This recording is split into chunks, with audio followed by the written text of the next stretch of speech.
ยังอยู่ที่งานข่าวดำพี่น้องสบายดียันเสาร์เด้อจ้ายินดีต้อนรับสู่ช่องแม่น้องบอยคือกันเดิมพี่น้องกำลังแต่งพาจังหันตั้งก็ใหญ่เท่านี้ตั้งก็ใหญ่เท่านี้ยังอยู่โต๊ะนี่ตัวนี้ซอยกันแต่งพาจังหันก่อนพี่น้องสบายดีบ่ทุกคนเด้อพี่น้องจ้า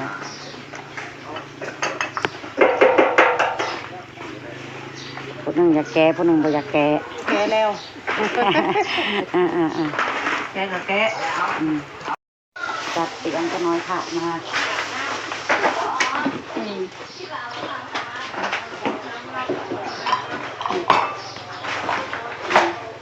ส่งพักส่งพักได้ได้ช่องสวยก็เอาประธานเขาบอกบ่มักเพิ่นก็เพิ่นบอกได้กินเพิ่นกระเพาะเพิ่นเคยเฮ็ดตลอดเด้กระหู้กระบะเลยกับผู้ปกครองแล้วมันจะทานสิมาอย่างเมาใส่ผ้ามือตอนเที่ยงนะถ้ามันนี่ก็เอาตอนเที่ยงเอาตอนเที่ยงตอนนั้นเต็มผ้าแล้วตอนเที่ยงตอนเที่ยงเอาท่านเอาวันเขาเหมาเลยกันวันอันนี้บ่เอาเนาะอันนี้บ่เอาเป็นนั่นเลย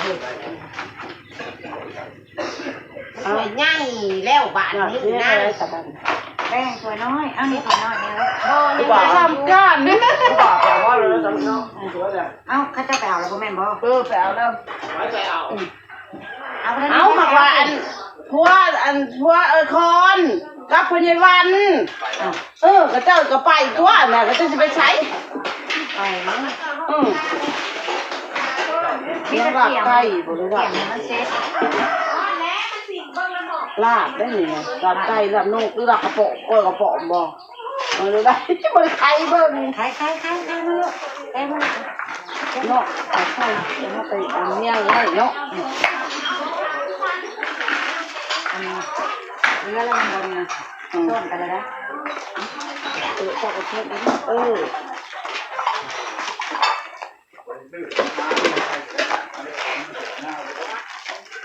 เอายังปากขวายหน่อยเหมือนจ้าแน่ไปซ้อมพี่เราฮอดแล้วเอาเลยผักชีเรื่องเพื่อแหละเอาผักชีมาผักชีประกาศแล้วก็เป็นไรแล้วก็เอาไว้เพนอีกเฮ้ยผักชีจะเอาไว้เพนใส่โลดผักชีมันน่ะมันเงี้ยงอ่ะใส่ก็ใส่อันแป้งใส่แป้งไม่ใส่แป้งเอาเฮ้ยแต่ละข้าวใส่ประกาศแล้วก็ออกอีกก็ได้อีกโอ้โหผักชีมาแทนผักชีมาแทนขาดแล้วก็นั่นเอาตัวชุบเห็ดบดเด้อพี่น้องอันนี้เนี่ยจะทานหมักยุบจะทานหมักมาใช่เอาใส่บดโรดนะเดี๋ยวบอกเห็ดยังก็ต้องทำมันจะทำมันโอ้ไปทำคุณเคยแต่งหรอวะปีนเบิ้ลจิมาแต่งใช่ปะค่ะบ่จำเป็นต้องบ่จำเป็นแต่ว่าทำดอกทำผักใส่บาทบ่ใช่ยี่ว่าบาทจะทานจะทานมากแต่ไม่ควรจะทานไม่ได้หรือแล้วสิว่าเนี่ยสมไปแล้วอันนี้จะทำว่าอันนี้จะทำว่าจะทำกินนะเอาไว้ชมภาคแล้วก็ไปให้อันโอ่งไม้ฮะดิรับเสียงปนั่นก่อนทำคุณแบ่งไว้เนาะเอาตัวนี้จะถือจะทาเด้อพี่น้องแก้ง่วงวันจันทร์ก็ได้ไปนั่งนี่ว่าหยอกกันเล่นแก้ง่วงว่าหยอกกันเล่นแก้ง่วงซื่อๆดอกเมียพยาบาลเราเป็นนั่นนี่แหละขาดเล่าขาดซีซันเลยเนี่ยมันแล้วผักซีคนมากแต่ข้อมานั่นเลยมีบ้าเดินปลายผักซีกับผักคอมนี่ผักแล้วนั่นเดี๋ยวเอาไปเมียเดี๋ยวมาเมียมาบ้านบ้านตัวไหนพ่นมากเลยใช่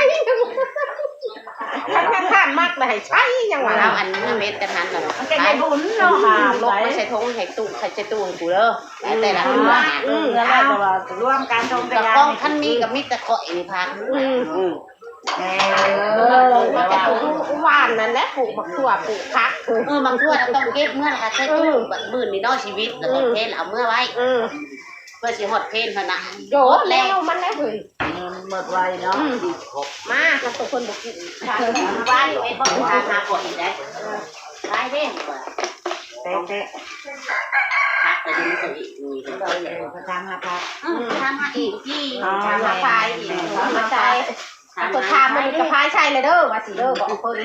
บอกทำบอกคนเห็นเลยดิคนเห็นแล้วคนต้องทำเมื่อวานกับเป็นเห็นแล้วเป็นกระพัดพัดกระแทกเลยว่างเขาดูแม่บอกคนพี่น้อง อยากตั้งกันนะโอ้ตั้งกันกับบอกมันนอกแล้วมันจะบอกมียังกันแต่มันจะบอกอะไรยังแหละที่ออกมาออกปลาจะได้แม่โชคแต่ว่าเนาะแล้วว่าไปยะทางแล้วสบายดีพี่น้องเก็บอันนั้นใช้คุ้มกระเตอุ่นเก็บเลยแบบนี้เราเป็นมาเผาไว้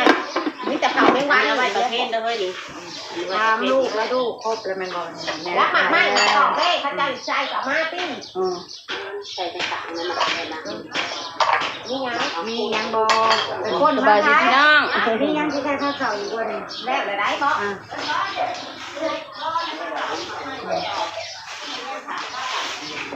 ผู้ใดเต้นอันนี้ใส่บาทนี้หัวยออยู่บดจ้าเติร์ดจะทานแล้วจะนำเต้นก็ว่าเด้งเมื่อแล้วไม่นี่นะเสียงมันจะเที่ยงอะไรท่านผู้ชายกับคนไทยแต่เดี๋ยวท่านไม่ใช่ตอนเที่ยงกับตอนเที่ยงบ่วงเลยบอกทั้งนั้นแล้วได้คู่บ่วงแล้วบ่วงนะได้กระทะหลายทางเอายืนเผาไว้นี่ละจะมาฝึกกับมาแบบว่าอีกแบบชิ้นว่าเฉยหนาได้บ้างทุกคราวไอ้ย่อเดี๋ยวก่อนย่อเรียกสักก้อนใส่บอลลูนบอลล้อมมาดองแล้วกระดองลุยบอลดอกมันจะไปดูปลาลุงไปดูปลาลุงยังหนูได้เลยไปดูปลาลุงจะไปดูปลาลุงเดี๋ยวมาแต่เช้ากันหาไอ้โชคจะบวชก็ไม่ได้บวชแล้วแกงภาษาค้าพ่อปัดใดบวชแห้งจังบวชได้บวชก็บวชใหญ่ซะก่อนบวชได้อยู่บวชห้างใหญ่ห้าสิบบวชไปนะอีกใหญ่คุณแม่นะโอ้ยอย่าว่าได้ลูกก็เห็นไม่ใหญ่100 ปีก็เด้อว่ะรถจิพาบวชไม่ใหญ่โอ้ยไม่ใหญ่บ่ได้บวชจะเทื่อดอกไม่ใหญ่ตัวแค่นี้ถามแล้วเลยคือมาจีนกับใส่ยูหันที่พูดกับใส่ได้มันจะเอาไปไว้จะได้ยังเลยใส่รถไม่ได้อะไรนี่นั่งก็ได้ดอกไม้แล้วพอถึงงับคราวนี้เสียงเลยกับคุณของมันเรียบร้อยแล้วโอ้เดี๋ยว2เอาไว้ข้างหน้านะไว้เก็บอีกคนเนี่ยแมนมาแล้วคุณแล้วต้นเนี่ยอยู่ในวงเขาก็เลยกินกับข้าวหอมได้ไหมเอาไปแต่เอาไปโตตันไปทั้งวงไม่กูจะเอาขึ้นมาดูแถวนั่นแหละจัดเป็นไปน้ำใส่กันเบิ้งไปน้ำโดนแล้วมาแล้วไม่ใช่หอดดูมันนี่นะใครอยากลายคนเออแดดออกมานี่ก็ห่อนแล้วคุณได้ไม่ใช่หอดลงอยู่ก็แดดออกมาแรกๆเมื่อวานกูให้ดีใจนั่นนี่แหละบ้ามันนี่มันบอกเป็นบอกเมื่อวานจ้ะเป็นมาแดดแจ้งบอกว่าช่วยมาบอกว่าโตนบึ้มไม่หยุดลง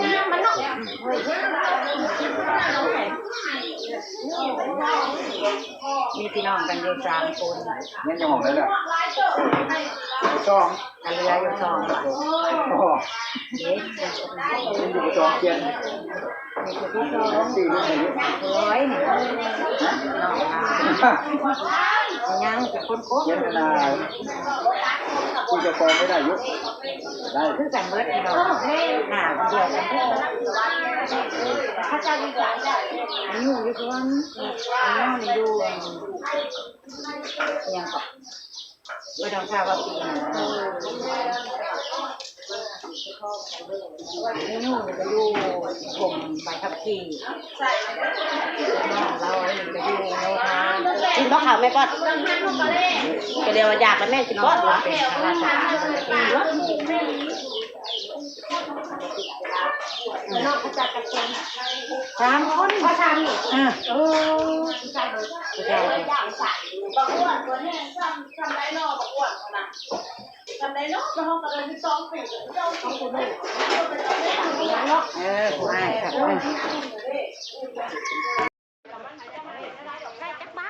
พระกำลังมาพี่น้องเพิ่นมาให้บุญแล้วก็ใส่บาตรตอนเช้าเป็นคนตายประเพณีบ้านตะกัวจะเป็นแบบนี้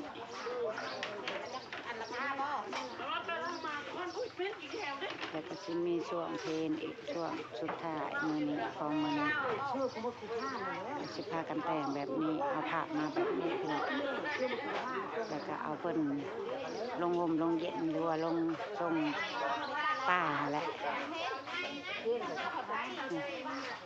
นี่คือน้องผู้เสียชีวิตพี่น้องน้องชายเป็น2 คนเสื้อขาวกับเสื้อด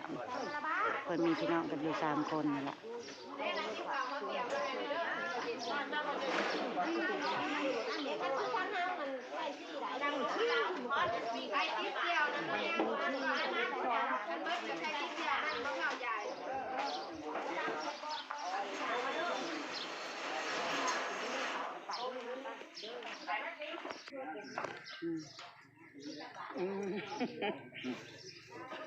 ไอ้โชคว่าบวชนำลุงยังกิทาบวชนำแม่ใหญ่นี่แม่ใหญ่น้องโชคพี่น้องสวัสดีคักไอโชค คักไรไอ้โชคคักไร นี่แม่ใหญ่ไอโชค บ่ได้บวชง่ายๆบางเนี้ยแม่ใหญ่ยังเปิ้นเวิ้นอยู่นี่ แม่ใหญ่ยังเปิ้นเวิ้นผู้สาวน้อยอยู่ เฮ้ยไอ้โชคว่าไป บ่ซ่าดอก บ่จ้า ได้ชีหรือบ่ เขาจักหัน ชุดผ้านี่ ถ มัน วาย คู่ พระ เด้ คู่แล้วตัวนาบ่ได้คู่ก็ยามจ้ะ ชุดผ้านี่มันคู่แล้ว ตัวนี้เขาได้2 ไปสาม 3 เด้ บ้างบ่3ครบแล้วเด้ มันครบไปชุดนี้ชุดสามผ้านี่ ฮะโกโก้สิใส่บ้างแบบนี้พี่น้องเปิดว่าบางเงิน ผ้านี่ก็ซี่นี่ครับยาเด็ด แต่ละภาคเขา มันชา โฮมเอาน้ำประโฮมนะเอามาปลุกนะบาทไม่ได้หาเฮ็ดนะ เกินประบวกไปดูคลุกคลุนอยู่ในครัวนี่แหละพี่น้องทำราคาจ่ายแล้วพอๆกันคลิปหน้าด้วยจ้าพี่น้องจ้าจ้าขอบคุณทุกกำลังใจขอบคุณทุกการติดตามขอบคุณทุกคำโฆษณาประกวดด้วยพี่น้องไปแล้วพบกันคลิปหน้าจ้าสบายดี